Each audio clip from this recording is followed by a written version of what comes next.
Thank you all for joining me again today. It's good to be back with all of you. Last week, we made the transition from virtual to in-person learning. And as campus life resumes this semester, we have been monitoring closely the impacts of COVID-19 in our community, and we have good news to report. We are continuing to see improvements in the metrics we are tracking. The number of cases on our campuses, the positivity rate, and in the number of residential students in isolation.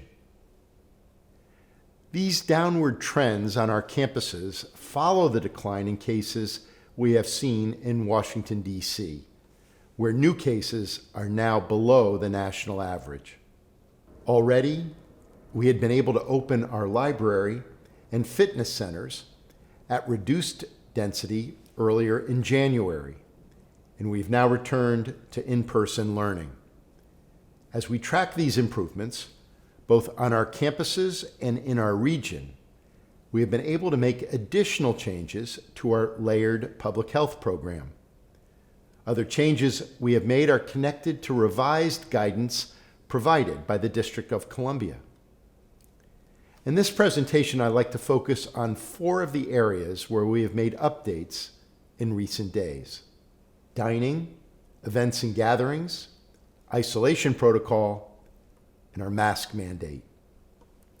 This week, we have resumed indoor dining on our campuses with 50% density. The District of Columbia has mandated that indoor dining facilities must uphold the city's vaccination requirement. Members of our community can adhere to DC's requirement by showing their Go card, and visitors may provide some other proof of vaccination, for example, a photocopy of their vaccine card. Eating and drinking is also permitted in indoor communal areas, such as the library or in a student lounge. When someone is not eating, they are expected to continue to wear a mask indoors, a requirement of both our university and the City of Washington. As our community returns to our campuses, we are closely reviewing our guidance on events and gatherings. In these early days of the semester, we've sought to ensure our community can take part in those moments and milestones that make campus life so special. Working with our public health team, we've been able to modify key events and activities as we return to more regular campus life. This weekend, we'll be celebrating Senior Family Weekend, and I look forward to welcoming families to campus.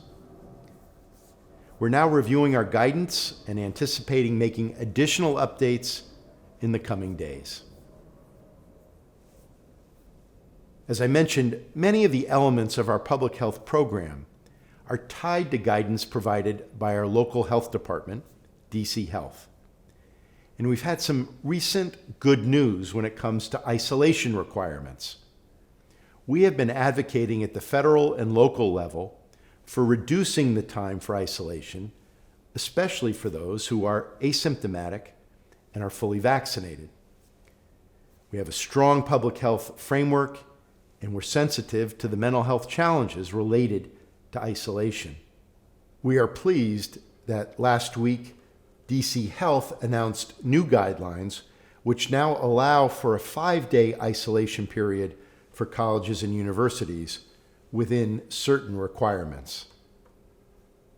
And we've now updated our protocols to reflect these new guidelines from DC Health. Finally, on the issue of masking, we are also closely tracking the guidance around mask wearing. While we are a highly vaccinated community, throughout the pandemic, masks have provided additional protection against COVID-19, especially against more highly transmissible variants such as Omicron, and at moments when we saw surges or outbreaks. We are always monitoring the local guidance and the recommendations of public health experts when it comes to our public health measures, and we are prepared to make adjustments as needed. Recently, the District of Columbia extended its indoor mask mandate through the end of February. We are providing high-quality masks, such as N95 and KN95 masks, at the entrances to many buildings on our campuses. As we look ahead to the coming days, if we continue to see improvement in the COVID-19 context, we anticipate making further adjustments to our health and safety protocols, and I look forward to providing updates to you soon. Thank you all for joining me again today. I wish you all the very best in these coming days, and I look forward to seeing you in another presentation next week. And to the parents and families who will be joining us this weekend for our Senior Families Weekend Gathering, I look forward to welcoming you at our reception on Friday night. Take care of yourselves and take care of everyone around you. For every Hoya, everywhere.